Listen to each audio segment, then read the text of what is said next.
Today we have a Bosch dishwasher that is not melting the soap and not getting the dishes clean.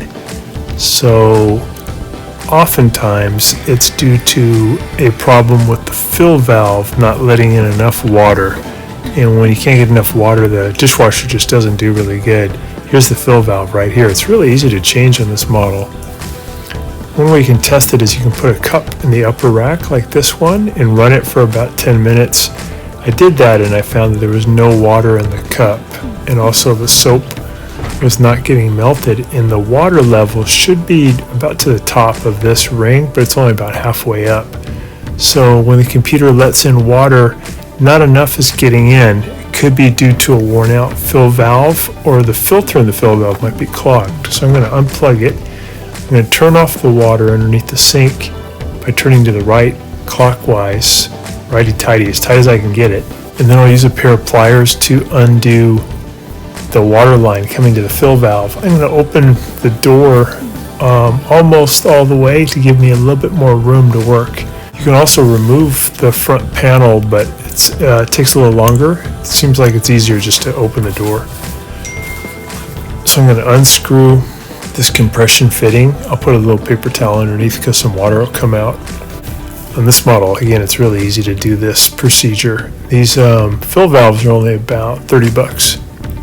We'll put a link in the description below for Amazon. So these are Torx 15 screws. I'm zipping them out. And then I can just pull the fill valve out and disconnect the electrical connector and disconnect the water line. So I'm going to pull the electrical connector off.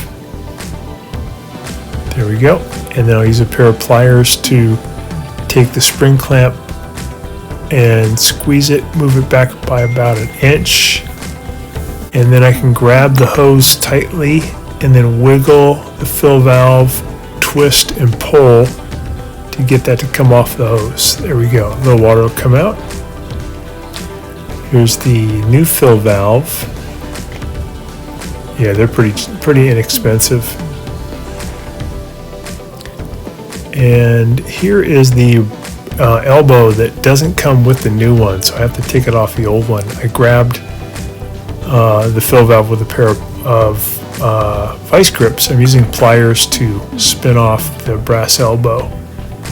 And once it's off, I'll take a look in there and see if I can see any crud. The top, it looks pretty good, but this is translucent. You can kind of see in from the side, and when you see in from the side, you can notice that, man, most of the filter is blocked with this black stuff. Might be rubber from the compression fitting or dirt that got pushed downstream from the water company. So I'm going to pull this Teflon tape off of the old elbow. I'm only going to put Teflon tape on the bigger aspect of this, not the smaller one. I wrap around about 4 or 5 times.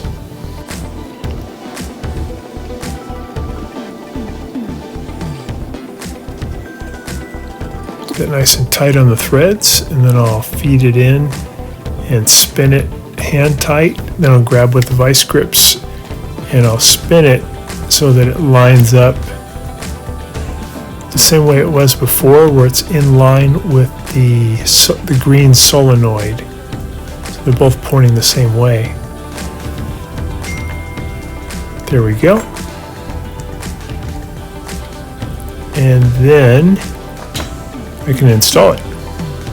So look at the new one. It doesn't have any junk in there at all. Nice and clear.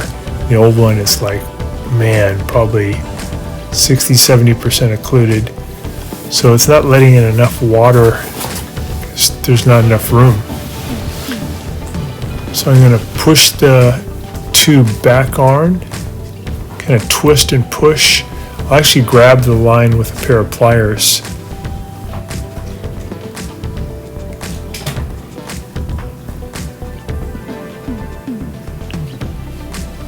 So I gotta get that all the way in as far as it'll go.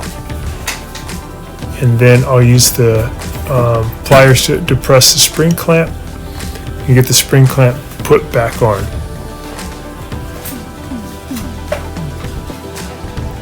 There we go. And now I can feed the fill valve back through the frame, and then I'll put in the electrical connector. The electrical connector can only fit in one way, so keep playing with it until it feels like it's going to go in, and then push it all the way in as far as it'll go. It'll pretty much click into place. Now we can add those two Torx 15 screws to hold in the bracket against the frame.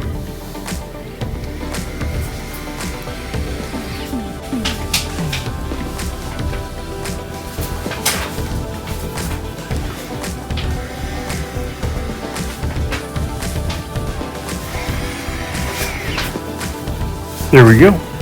And then I'll go ahead and make sure the electrical connectors on there tight.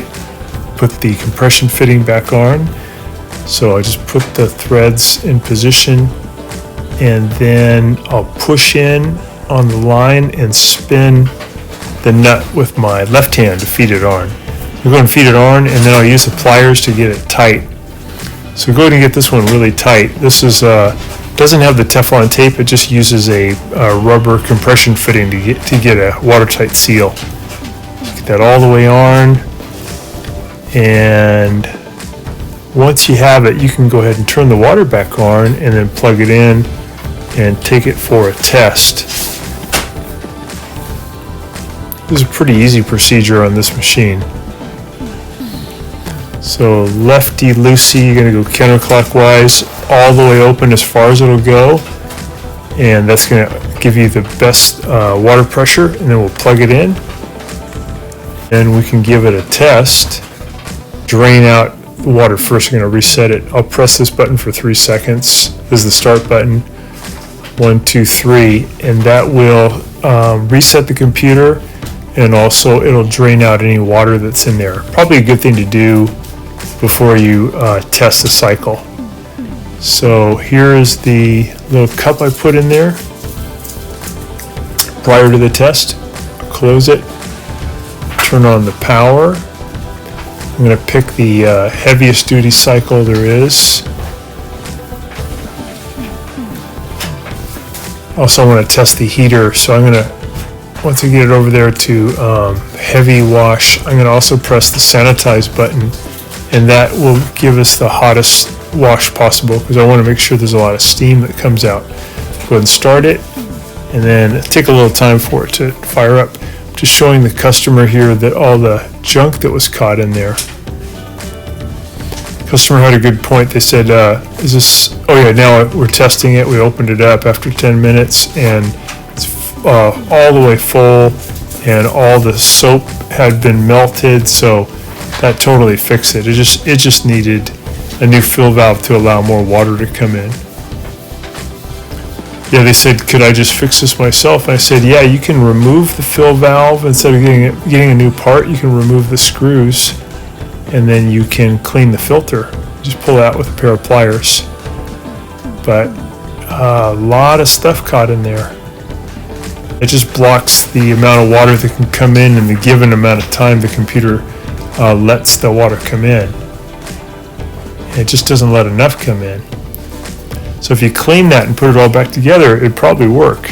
We can see now that there's tons of water. It's actually slightly higher than the filter handle. That's great. So that's exactly what you want. And should operate like new now. More mechanical action to wash the dishes, and it should melt the soap. Thank you so much for watching our video.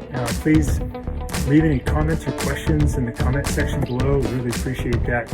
We have a really nice video coming up for you right here that I think you'll enjoy. Very similar, dealing with appliance repair. So thanks again for watching our video.